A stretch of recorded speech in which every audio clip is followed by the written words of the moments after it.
இந்த நிகழ்விற்கு வருகை தந்து சிறப்பித்துக் கொண்டிருக்கக்கூடிய இந்த கிராமத்தினுடைய மூத்த விடுதலை சிறுத்தைகளே, இளைய விடுதலை சிறுத்தைகளே, வருகை வந்திருக்கக்கூடிய தாய்மார்களே, பெரியோர்களே, என் உடன் வந்திருக்கக்கூடிய மேலிடை பொறுப்பாளர்களே,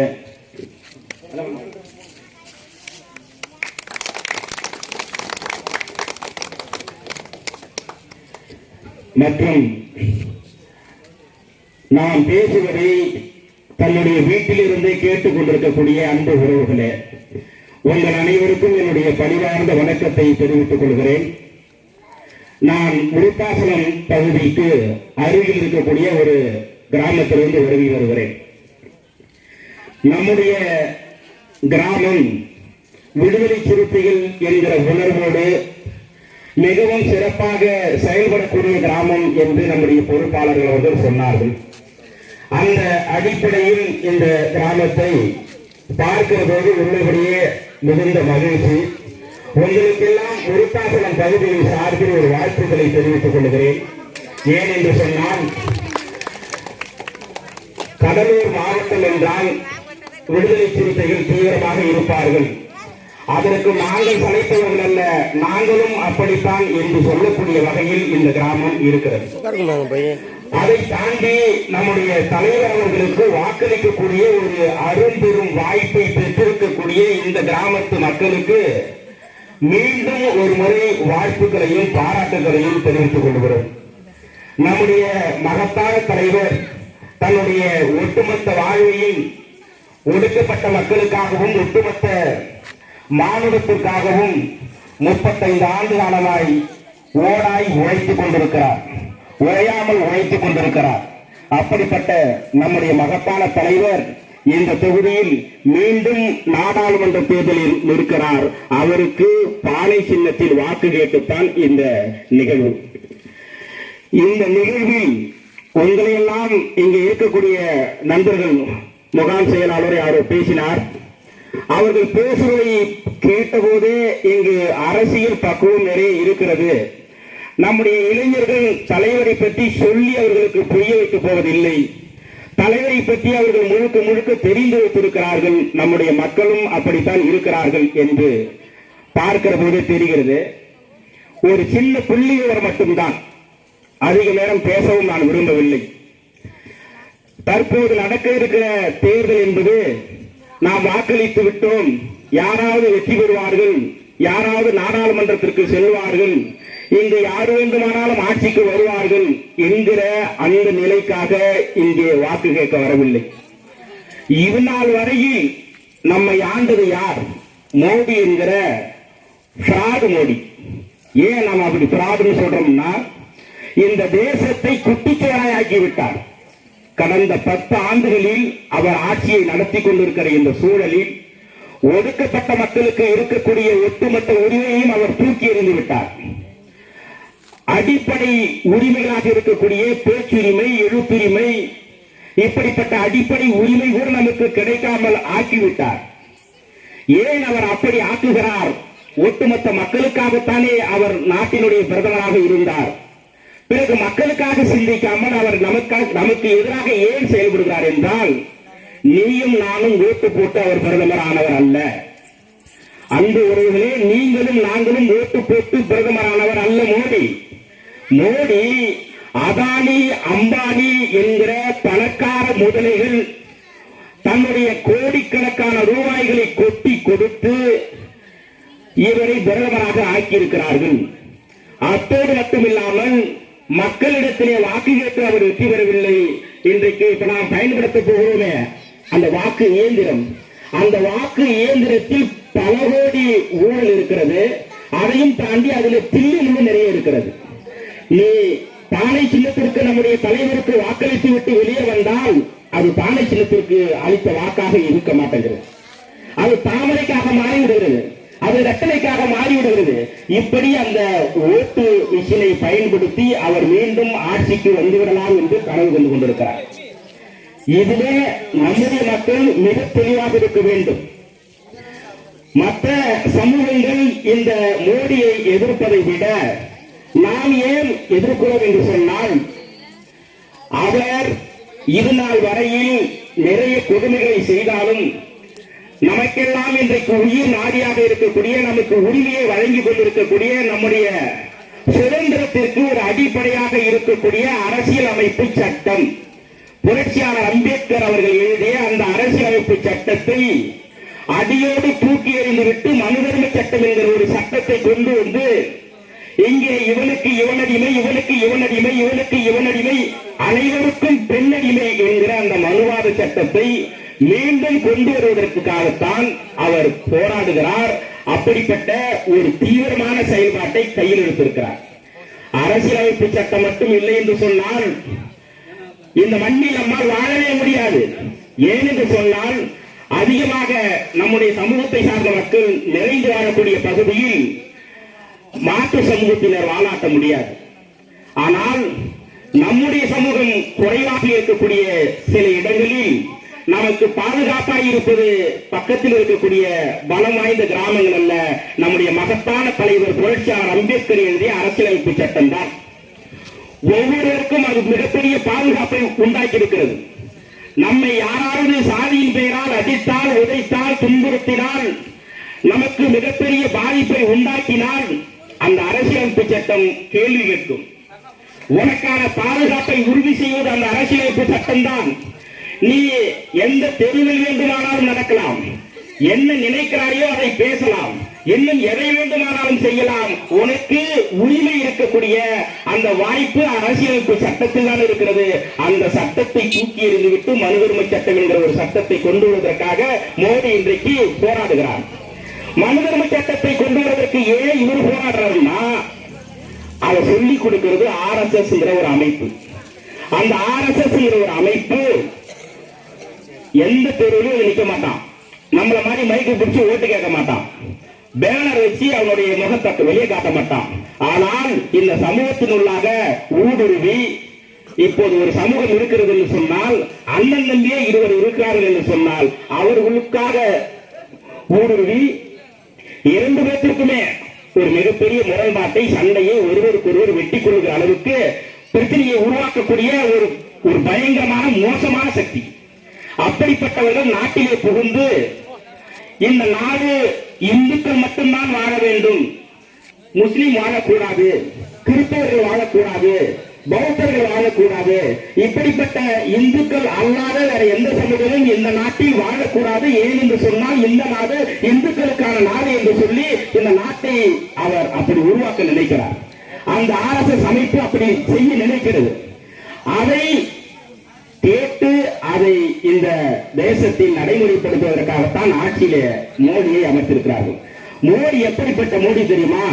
குஜராத்திலே அவர் முதலமைச்சராக இருந்தார். அப்போது ஒரு ரயில் எரிப்பு சம்பவம் நடந்தது.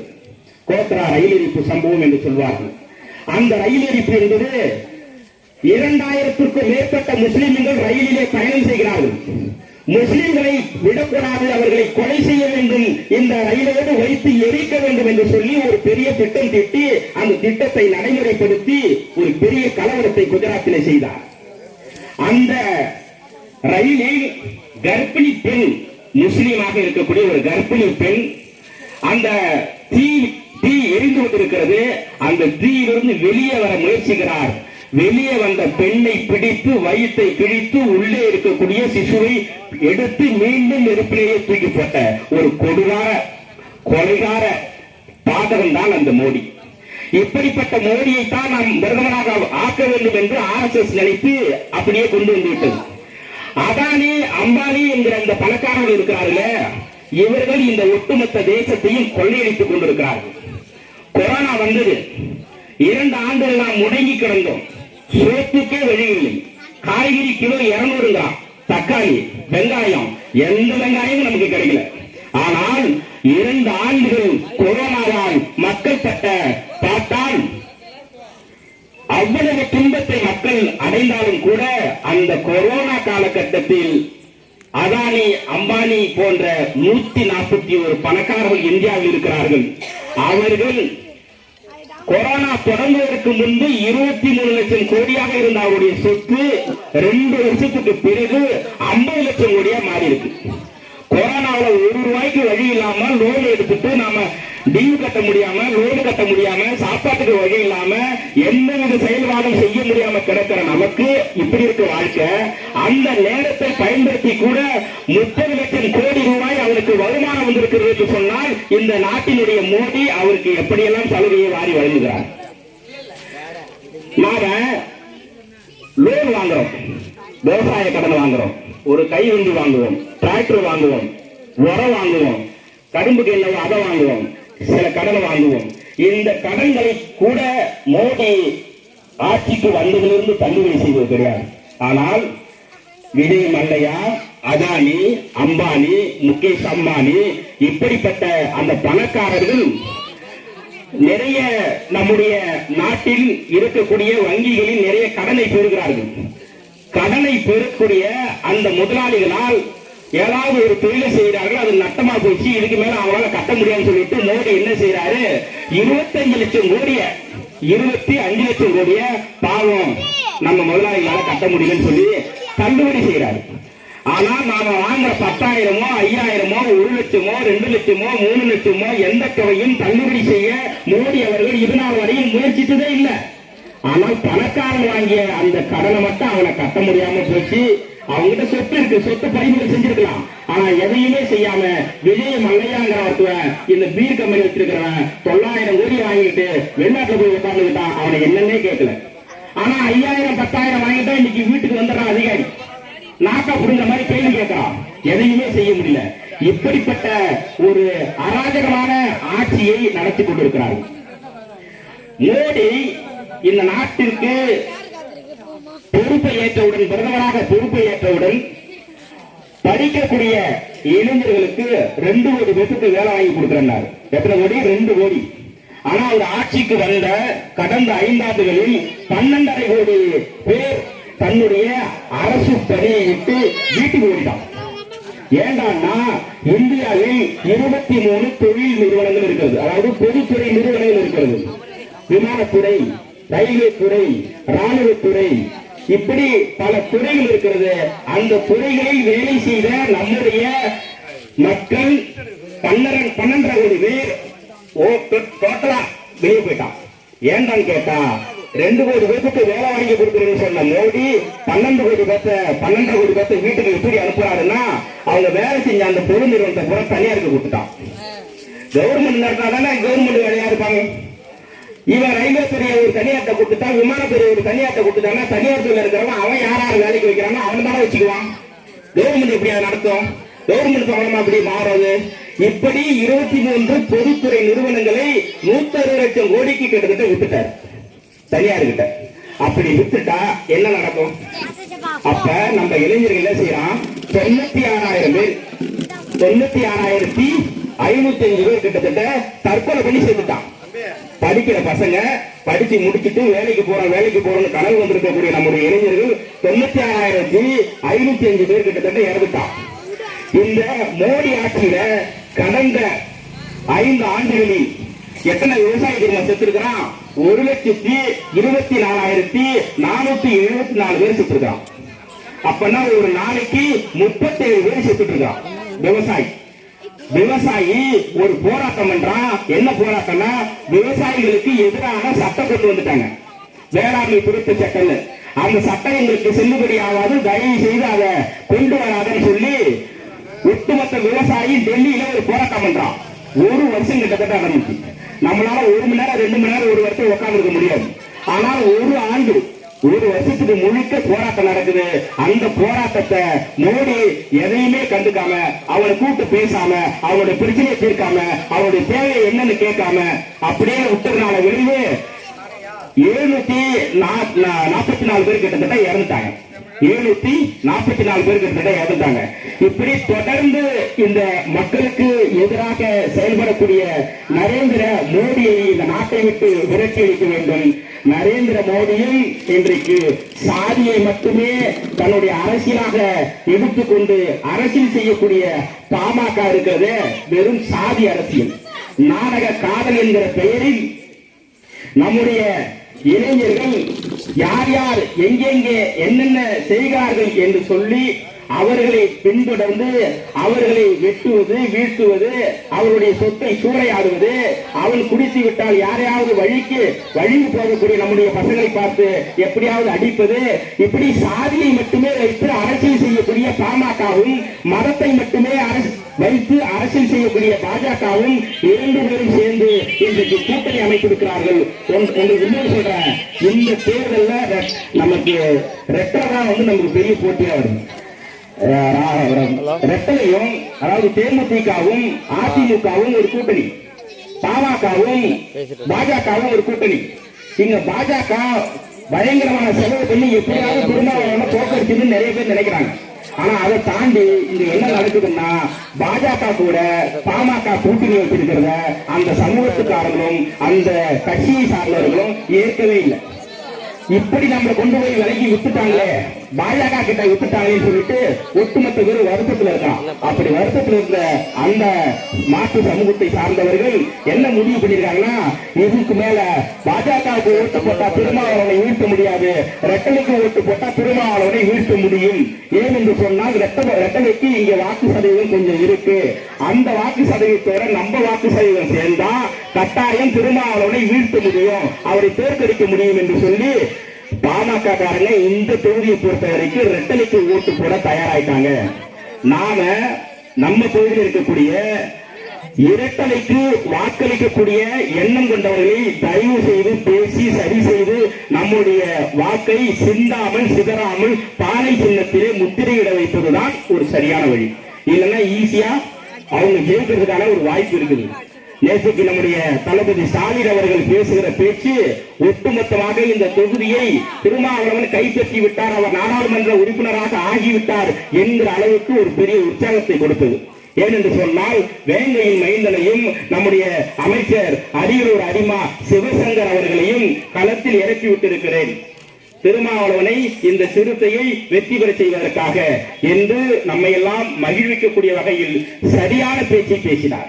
திமுக காரர்கள் இங்கே சரியாக வேலை செய்கிறார்கள். அதே போல ஒவ்வொரு கிராமத்திலும் இருக்கக்கூடிய விடுதலை சிறுத்தைகள் நமக்குள்ளாக இருக்கக்கூடிய அத்துணை முரண்பாடுகளையும் தூக்கி எறிந்துவிட்டு தலைவர் வெற்றி மட்டும்தான் உறுதி. இந்த முறை தலைவர் வெற்றி பெற்று விட்டால் நம்முடைய கட்சி 30 ஆண்டுகள் ஆகிவிட்டது. நம்முடைய நண்பர் சொன்னதை போல 30 ஆண்டுகளுக்கு பிறகு நம்முடைய கட்சி அங்கீகாரம் வாங்க போகிறது. சின்ன அங்கீகாரம். இன்றைக்கு அதிமுக ரெட்டலை, திமுக சூரியன், கம்யூனிஸ்ட் சுத்தி அறிவாள், இப்படி அவங்களுக்கு இருக்கிற சின்ன மாதிரி திருமாவளவனுக்கும் விடுதலை சிறுத்தைகளுக்கும் பானை சின்னம் என்பதை உறுதி செய்யக்கூடிய தேர்தல் இந்த தேர்தல். இந்த சின்னத்தை நாம் பெற்றுவிட்டால் அடுத்தது நம்முடைய அரசியல் வளர்ச்சி என்பது வேறு விதமாக இருக்கும்.